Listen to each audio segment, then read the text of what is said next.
വീണ വിജയന്റെ മാസപ്പടി കേസ് അല്ലെങ്കിൽ പിണറായി വിജയൻ ഒരു തിരിച്ചടിയാണ്. അതിന്റെ കൂടെ സ്വന്തം അംഗങ്ങൾ തന്നെ തിരിച്ചടി ആയിക്കൊണ്ടിരിക്കുകയാണ്. കഴിഞ്ഞ ദിവസം ഇ ഡി പോയ വാഹനത്തിന് നേരെ ഉണ്ടായ ആക്രമണം അതൊരു വലിയ തിരിച്ചടി ആവുമെന്ന് തന്നെയാണ് തോന്നുന്നത്. ഇനിയുള്ള അന്വേഷണം അവർ വേഗത്തിലാക്കുകയും ഇവർക്കെതിരെ നടപടി സ്വീകരിക്കുകയും ചെയ്യുന്നതാണ് തോന്നുന്നത്. അത് വലിയൊരു വെല്ലുവിളിയല്ലേ പിണറായി വിജയന്? അങ്ങനെ നോക്കുകയാണെങ്കിൽ നമുക്ക് ഈ ഒരു ഇ ഡി റെയ്ഡും ഇപ്പോഴത്തെ സംഭവങ്ങളും പിണറായി വിജയന് ഗുണവുമാണ് ദോഷവുമാണ് എന്ന് വിലയിരുത്തപ്പെടാം. നമുക്ക് ആദ്യം ദോഷം എന്തൊക്കെയാണെന്ന് പറയാം. കാരണം പിണറായി വിജയന്റെ മകൾക്കെതിരെയാണ് ഇപ്പോൾ ഒരു ആരോപണം വന്നിരിക്കുന്നതും അന്വേഷണം നടക്കാൻ പോകുന്നതും. ഇപ്പോൾ ഇ ഡി വീണ വിജയനെ വരും ദിവസങ്ങളിൽ തന്നെ ചോദ്യം ചെയ്യുന്നു ഉറപ്പിക്കുകയും ചെയ്യുന്നത് അത് പിണറായി വിജയനെ സംബന്ധിച്ചിടത്തോളം വലിയ വെല്ലുവിളിയാണ്. കാരണം മകളെ അത്രത്തോളം സ്നേഹിക്കുന്ന ഒരു പിതാവാണ്. കാരണം അത് നമ്മൾ നേരിട്ട് കണ്ടിട്ടുണ്ട് പലതവണയും. ഈ മാസപ്പടി കേസ് തന്നെ മാത്യു കൊഴുന്നാടൻ MLA നിയമസഭയിൽ മുഖ്യമന്ത്രിയായിരുന്ന പിണറായി വിജയൻ മുഖ്യമന്ത്രിയായിരിക്കെ നിയമസഭയിൽ ഈ വിഷയം ഉന്നയിച്ചിട്ടുണ്ട്. അന്ന് പിണറായി ഈ വിഷയത്തോട് പറഞ്ഞ മറുപടി നൽകുമ്പോൾ ഉണ്ടായിരുന്ന രോഷം, അതൊരു പിതാവ് എത്രത്തോളം മകളെ കരുതുന്നു എന്നതിൻ്റെ ഒരു പ്രതിഫലനം തന്നെയായിരുന്നു. അത്ര രൂക്ഷമായ ഭാഷയിലാണ് മാത്യു കൊഴുന്നാടനെ വിമർശിച്ചതും ഈ വിഷയങ്ങളെല്ലാം നിഷേധിച്ചതും. പിന്നീട് എന്ത് സംഭവിച്ചു? അത് മാത്യു കൊഴുന്നാടൻ അന്ന് നിയമസഭയിൽ പറഞ്ഞത് കാര്യങ്ങൾ ഏറെക്കുറെ ശരിയാകുന്ന രീതിയിലാണ് പിന്നീട് എല്ലാം സംഭവങ്ങൾ വന്നത്. കഴിഞ്ഞ ദിവസം തന്നെ നടത്തിയ റെയ്ഡിൽ വീണ വിജയന്റെ കയ്യിൽ നിന്ന് ഫോൺ പിടിച്ചെടുത്തിട്ടുണ്ട്. അതുപോലെ തന്നെ വീണ വിജയന്റെ 2 അക്കൗണ്ടുകൾ മരവിപ്പിക്കുകയും ചെയ്തിട്ടുണ്ട്.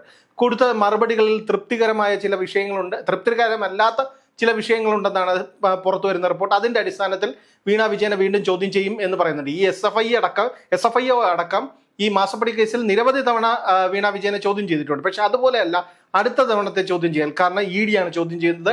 പരിശോധന നടത്തി കൃത്യമായ വിവരങ്ങൾ ശേഖരിച്ചിട്ടുണ്ട്. എക്സാലോജിക്കിന് വേണ്ടി CMRL എക്സാലോജിക്കിന് നൽകാത്ത സേവനത്തിന് നൽകിയ 2.76 കോടി രൂപ എന്ത് കാര്യത്തിനായി വിനിയോഗിച്ചു, എന്തെങ്കിലും സമ്പാദ്യമുണ്ടോ അല്ലെങ്കിൽ ഭൂസ്വത്തുക്കളുണ്ടോ, ഇതിന്റെ എല്ലാം കൃത്യം കാര്യകാരണ സഹിതം അടക്കം വീണയ്ക്ക് EDക്ക് മുന്നിൽ വെളിപ്പെടുത്തേണ്ടി വരും. അത് പിണറായി വിജയനെ സംബന്ധിച്ചിടത്തോളം വലിയ വെല്ലുവിളിയാവും എന്നുള്ളത് ഉറപ്പാണ്. ഒരു അറസ്റ്റിലേക്കൊക്കെ കാര്യങ്ങൾ പോവുകയാണെങ്കിൽ, പോകുമെന്ന് നമുക്ക് ഉറപ്പിച്ച് പറയാൻ പറ്റില്ല, ആ തരത്തിലേക്കൊക്കെ കാര്യങ്ങൾ പോവുകയാണെങ്കിൽ ഒരു പിണറായി വിജയന് മുന്നിൽ അതൊരു വലിയ വെല്ലുവിളിയാവും. പിതാവ് എന്ന നിലയിലും രാഷ്ട്രീയമായിട്ടും വെല്ലുവിളിയാവും. പിന്നെ മറ്റൊരു സൈഡ് നോക്കുകയാണെങ്കിൽ പിണറായി വിജയൻ ഇപ്പോൾ ഏറ്റവും കൂടുതൽ വിമർശിക്കപ്പെടുന്ന ഒരു ഘട്ടത്തിൽ നിൽക്കുകയാണ്. കാരണം 10 വർഷത്തെ തുടർഭരണം നഷ്ടപ്പെട്ടു. CPM-ൽ പതിവില്ലാത്ത വിധത്തിൽ പിണറായി വിജയനെയും അതുപോലെ തന്നെ പാർട്ടി സെക്രട്ടറി എല്ലാം രൂക്ഷമായ ഭാഷയിൽ വിമർശിക്കപ്പെടുന്ന സമയം. കാരണം പിണറായി പ്രതിപക്ഷ നേതാവല്ല, MLA പോലും ആകാൻ പാടില്ല, ആ സ്ഥാനം രാജിവെക്കണമെന്ന് വരെ ഒരു ഏരിയ സെക്രട്ടറി പറയുന്നു എന്ന റിപ്പോർട്ടുകൾ പുറത്തു വന്നു. ആ രീതിയിലെല്ലാം വിമർശിക്കപ്പെട്ടു നിന്ന സമയത്താണ് ED റെയ്ഡ് വരുന്നതും CPM-കാർ ഒന്നടങ്കം പിണറായിക്ക് പിന്നിലേക്ക് അണിനിരക്കുകയും ചെയ്യുന്നത്. അപ്പോൾ വിമർശിക്കപ്പെടുന്നു എന്നുള്ള സാഹചര്യം ഒഴിവായി കിട്ടി. പക്ഷേ മകൾ അറസ്റ്റിലേക്ക് പോകുമ്പോൾ അല്ലെങ്കിൽ മകൾക്കെതിരെ വരുന്ന നടപടി എന്താകും എന്നുള്ളത് ആശങ്കയായിട്ട് നിലനിൽക്കുകയും ചെയ്യുന്ന ഒരു സാഹചര്യമാണ്.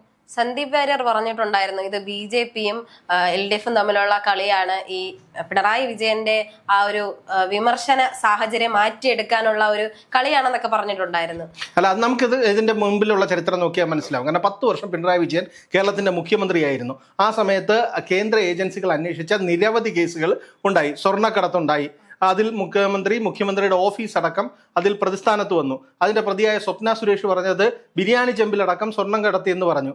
അതുപോലെ തന്നെ ലൈഫ് മിഷൻ കേസിലെ കേന്ദ്ര ഏജൻസി വന്നു. അതുപോലെ നമ്മുടെ കരുവന്നൂർ ബാങ്ക് വിഷയത്തിൽ കേന്ദ്ര ഏജൻസികൾ വന്നു. ഈ സമയത്തെല്ലാം നടന്ന അന്വേഷണത്തിൽ ഒരു സമയത്തും പിണറായി വിജയനും വീട്ടിലൊരു പരിശോധന നടത്തുന്ന എന്താ ഈ സ്വർണ്ണക്കടത്ത് കേസിൽ മുഖ്യമന്ത്രിയുടെ പ്രിൻസിപ്പൽ സെക്രട്ടറി ആയിരുന്ന ശിവശങ്കർ അറസ്റ്റിലായിട്ട് അപ്പോൾ പോലും മുഖ്യമന്ത്രിയുടെ ഓഫീസിലേക്ക് പോലും ഒരു കേന്ദ്ര ഏജൻസി വന്നില്ല, ക്ലിഫ് ഹൗസിലേക്ക് വന്നില്ല. ഒരു കേന്ദ്ര ഏജൻസിയും മുഖ്യമന്ത്രിയെ ആയിരുന്ന സമയത്ത് പിണറായി വിജയനെ ശല്യം ചെയ്യുന്ന ഒരു കാര്യവും ചെയ്തിട്ടില്ലായിരുന്നു. കാരണം എല്ലാ ആനുകൂല്യങ്ങളും നൽകി അവർ പരിപാലിക്കുകയാണ് ചെയ്തത്. ഭരണത്തിൽ നിന്ന് മാറിയ സമയത്താണ് ഈ ഒരു ആരോപണം ഉണ്ടാകുന്നത്. അപ്പം മുൻകാല അനുഭവങ്ങൾ വെച്ചാണ് ഇത്തരം ഒരു ആരോപണം ഉണ്ടാകുന്നത്. കാരണം പിണറായി വിമർശിക്കപ്പെട്ട് നിൽക്കുന്ന സമയം, പിണറായി പാർട്ടിയിൽ ഒരു അല്പം പിന്നിലേക്ക് പോയിക്കൊണ്ടിരിക്കുന്ന സമയം, ഈ സമയത്ത് വന്ന ഒരു റൈഡ്, അത് കോൺഗ്രസ്സുകാരും സന്ദീപ് വാര്യർ പറയുന്ന പോലെ BJP CPM ഡീലാണെന്ന് പറഞ്ഞാൽ നമുക്ക് തെറ്റൊന്നും പറയാൻ പറ്റില്ല. ഇപ്പൊ വീണ വിജയന്റെ ആ കേസ് തെളിഞ്ഞാൽ പിണറായി വിജയൻ പ്രതിരോധിക്കുമായിരിക്കും. പക്ഷെ ബാക്കിയുള്ള അംഗങ്ങൾ എന്ത് ചെയ്യും? ഇത്രയും ഇന്നലത്തെ അക്രമങ്ങളെല്ലാം അഴിച്ചുവിട്ട് അവരൊക്കെ എന്ത് ചെയ്യും എന്നുള്ള കാര്യം ഇനി കണ്ടറിയേണ്ടിയിരിക്കുന്നു. അല്ല, അതങ്ങനെയാണ്. CPM എപ്പോഴും അണികളെ ത്രസിപ്പിച്ച് നിർത്തുക. അതിന് തലേ ദിവസം തന്നെയാണ് SFIയുടെ പ്രകടനങ്ങൾ. അതിൽ നിന്ന് ആവേശം നഷ്ടപ്പെട്ട അണികൾക്ക് വീണ്ടും ആവേശമായി മാറുന്ന ഒരു ക്രമീകരണം ഉണ്ടാക്കുകയാണ് പാർട്ടി ചെയ്തത്. ഇപ്പം പിണറായി വിജയനെതിരെ വന്ന ഒരു റെയ്ഡിന്റെ സമയത്ത് പോലും പാർട്ടി സംസ്ഥാന സെക്രട്ടറി അടക്കം ആ വീടിന് മുന്നിൽ വന്നു നിന്ന് തെരുവിൽ നിന്ന് പ്രതിഷേധിക്കുന്നു, അതിന് പ്രതിഷേധത്തിന് നേതൃത്വം നൽകുന്നു. അതെന്താണ് സന്ദേശം? എല്ലാ പാർട്ടി പ്രതിസന്ധിയിലാണ്, നിങ്ങളെല്ലാം ഒരുമിച്ച് നിൽക്കണം. CPM എന്ന് പറയുന്ന ഒരു രാഷ്ട്രീയ പ്രസ്ഥാനത്തിൽ എപ്പോഴും ഒരു പ്രത്യേകതയുണ്ട്. അതിൻ്റെ ഒരു അണികൾ പാർട്ടിയെ വിമർശിക്കും, നേതാക്കളെ വിമർശിക്കും എന്നെല്ലാം ഉണ്ട്. പക്ഷെ പാർട്ടി പ്രതിരോധത്തിലാകുമ്പോൾ അല്ലെങ്കിൽ പാർട്ടി ഏതെങ്കിലും രീതിയിലുള്ള തിരിച്ചടികൾ നേരിട്ടാൽ അവരെല്ലാം പാർട്ടിക്കിന്റെ കൊടിക്കീഴിൽ അണിനിരക്കുക തന്നെ ചെയ്യും. അത് തന്നെയാണ് കഴിഞ്ഞ ദിവസം പിണറായി വിജയന്റെ വീട്ടിൽ കണ്ടത്. ഈ കേന്ദ്ര ഇന്റലിജൻസിന്റെ റിപ്പോർട്ട് എന്ന് പറയുന്നത് ഇതിന് പിന്നിൽ ഒരു ആസൂത്രിതമായ നീക്കമുണ്ടോ എന്നുള്ളതാണ്. കാരണം കോഴിക്കോട് റെയ്ഡ് നടന്നു, പിണറായിയുടെ സ്വന്തം വീട്ടിൽ റെയ്ഡ് നടന്നു. അവിടെ എങ്ങും ഉണ്ടാകാത്ത രീതിയിലേക്ക് പ്രതിഷേധം അക്രമത്തിലേക്ക് എങ്ങനെ ഇവിടെ മാത്രം വഴിമാറി എന്നുള്ളതിലാണ് എല്ലാവരും സംശയം പ്രകടിപ്പിക്കുന്നത്.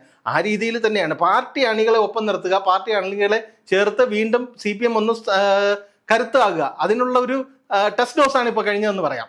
എന്നാൽ പിണറായി വിജയന് പറഞ്ഞുകൂടെയായിരുന്നു, ഒരു മുതിർന്ന നേതാവാണ്, അദ്ദേഹത്തിന് പറഞ്ഞൂടെ ഇത് വ്യക്തിപരമായ കാര്യമാണെന്ന്, പാർട്ടി ഇതിലോട്ട് വരേണ്ട ആവശ്യമില്ലെന്ന്. അല്ല, അത് പിണറായിയുടെ ഒരു കാര്യത്തിലും ഇല്ലല്ലോ, അത് പാർട്ടിയിലെ മറ്റുള്ളവർ. ഇപ്പൊ കോടിയേരി ബാലകൃഷ്ണന്റെ വീട്ടിൽ ED പരിശോധന നടന്നപ്പോൾ അത് മകന്റെ കേസുമായി ബന്ധപ്പെട്ടായതുകൊണ്ട് ഇടപെടണ്ട. അത് പിണറായിക്ക് അങ്ങനെ പറയാൻ പറ്റും. പക്ഷെ ഇപ്പൊ പിണറായിന്റെ അടുത്ത് ആരും അതിനെ പറ്റി ഒന്നും പറയില്ല. പിണറായി വിജയന്റെ മകൾക്കെതിരെ റെയ്ഡ് വന്നാൽ അത് CPM-നെ ആക്രമിക്കുന്നതിന് തുല്യമായിട്ടാണ് ചിത്രീകരിക്കുന്നത്. അതിനെതിരെ ഒരു എതിരഭിപ്രായം പറയാൻ ശക്തിയോ ധൈര്യമോ ഉള്ള ആരും CPM-ൽ ഇപ്പൊ ഇല്ല. അതുകൊണ്ട് തന്നെ പിണറായി വിജയനും പിണറായി വിജയന്റെ മകൾക്കും വേണ്ടി ഇനിയും ഈ അണികളെല്ലാം തെരുവിൽ ഇറങ്ങേണ്ടി വരും. ഇപ്പം അറസ്റ്റിലായവരെല്ലാം വധശ്രമം അടക്കമുള്ള ഗുരുതരമായ കേസുകളിലാണ് പ്രതിയാക്കിയിരിക്കുന്നത്. അതേപോലെ തന്നെ അറസ്റ്റിലാവാനുള്ളവരെല്ലാം ഒളിവിലാണ്, എത്ര നാൾ ഒളിവിൽ കഴിയേണ്ടി വരും. അപ്പൊ ഈ പ്രതിസന്ധി തന്നെ ഉണ്ടാവും. അപ്പോൾ പിണറായിയുടെ മകൾക്കും പിണറായിയുടെ മകൾക്കും കിട്ടുന്ന എല്ലാ സംരക്ഷണവും എല്ലാ പാർട്ടിക്കാർക്കും എല്ലാ കാലം കിട്ടണമെന്നില്ല. ഇപ്പൊ തന്നെ ഈ കാർ അടിച്ചു പൊട്ടിച്ച ആളും ഒരു CPM, കാർ തകർത്ത വണ്ടിയുടെ ഡ്രൈവർ, അതായത് കാറിന്റെ ഓണർ എന്ന് പറയുന്ന ഒരു CPM-കാരനാണെന്ന് പറയും. അയാളുടെ നഷ്ടം വഹിക്കാൻ തയ്യാറാണെന്നാണ് CPM പറഞ്ഞത്. അതൊക്കെ കേസിന്റെ ഭാഗമായിട്ട് അതിനൊന്നും സ്വാധീനിക്കുന്ന കാര്യമല്ല, പൊതുജനം എതിരാവാതിരിക്കാൻ വേണ്ടി മാത്രം ചെയ്യുന്ന കാര്യമാണ്. കാരണം ED ഉദ്യോഗസ്ഥരെയാണ് ആക്രമിച്ചു എന്ന് പറയുന്നത്, അവരെ വധിക്കാൻ ശ്രമിച്ചു എന്നാണ് കേസ്. ഇതിലിപ്പം പിണറായിയുടെ പിന്നിൽ വന്ന് ചുറ്റും കൂടി നിന്ന് ഈ ബഹളം ഉണ്ടാക്കിയ അണികൾ വർഷങ്ങളോളം ഇതിന്റെ കേസ് പറയും. CPM ബക്കറ്റ് മറ്റും നിലവിൽ ഇതിന് ഫണ്ട് പിരിക്കാൻ ഇറങ്ങുകയും ചെയ്യും. അപ്പൊ ഈ വിഷയമൊക്കെ ഇനി അടുത്ത വരുന്ന നിയമസഭാ ഇലക്ഷനിൽ ബാധിക്കും എന്നുള്ള കാര്യത്തിൽ ഉറപ്പായെന്ന്, ഇല്ലെങ്കിൽ അവര് ഈ കോൺഗ്രസ് ആയാലും BJP ആയാലും ആ സമയത്ത് കുത്തിപ്പൊക്കും എന്നുള്ള കാര്യത്തിൽ ഉറപ്പായല്ലോ. അല്ല, ഈ കേസ് ഇങ്ങനെ മുന്നോട്ട് പോകുന്നു. വീണ വിജയനെതിരെ ED കേസ് മുന്നോട്ട് പോവുകയും വീണ വിജയനെ ചോദ്യം ചെയ്യുന്നു. അതിനുശേഷം ഒരു അറസ്റ്റിലേക്കൊക്കെ വന്നാൽ ഇപ്പം നിൽക്കുന്ന ഈ ശക്തനായ പിണറായിക്ക് ഇങ്ങനെ തന്നെ നിൽക്കാൻ പറ്റുമോ എന്നുള്ളത് വീണ്ടും ചോദ്യം ചെയ്യപ്പെടും. കാരണം എന്ന് പറഞ്ഞാൽ വലിയ ആരോപണമാണ്. മുഖ്യമന്ത്രി സ്ഥാനത്തിരുന്ന് മകൾക്ക് പണം സമ്പാദിക്കാനുള്ള അവസരം ഉണ്ടാക്കി കൊടുത്തു എന്ന് പറയുന്ന കേസാണ്. അപ്പൊ ഇപ്പൊ വിമർശനം, ഈ നിലവിൽ വേട്ടയാടൽ എന്ന് പറഞ്ഞ് വിമർശനം നിർത്തിവെച്ചിരിക്കുകയാണ്. ആ വിമർശനങ്ങൾ ആ സമയത്ത് അങ്ങനെ വന്നു കഴിഞ്ഞാൽ അത് വളരെ ശക്തമായിട്ട് തന്നെ മുന്നോട്ട് വരും. കാരണം പാർട്ടി അത്രത്തോളം അത് ബാധിക്കുകയും ചെയ്യും.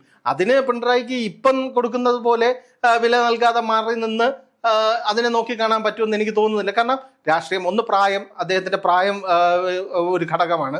അതുകൊണ്ട് തന്നെ ഇനിയും പോരാടി പാർട്ടിയിലെ എതിരഭിപ്രായങ്ങളെ എല്ലാം പണ്ടത്തെ വിഭാഗീയത കാലത്ത് വെട്ടിയരിഞ്ഞതുപോലെ വെട്ടിയരിയാനുള്ള ശേഷി, പ്രായം അദ്ദേഹത്തിന് ആരോഗ്യം അനുവദിക്കുമെന്ന് എനിക്ക് തോന്നുന്നില്ല. അതുകൊണ്ട് തന്നെ ഈ കേസ് മുന്നോട്ട് പോവുകയും വീണ വിജയന്റെ അറസ്റ്റിലേക്കൊക്കെ പോയാൽ പിണറായി വിജയൻ തീർത്തും പ്രതിരോധത്തിലാകും, രാഷ്ട്രീയമായി പ്രതിരോധത്തിലാകും. CPM-ൽ ഒറ്റപ്പെടുന്ന ഒരു സാഹചര്യം ഉണ്ടാകാനും അത് സാധ്യതയുണ്ട്.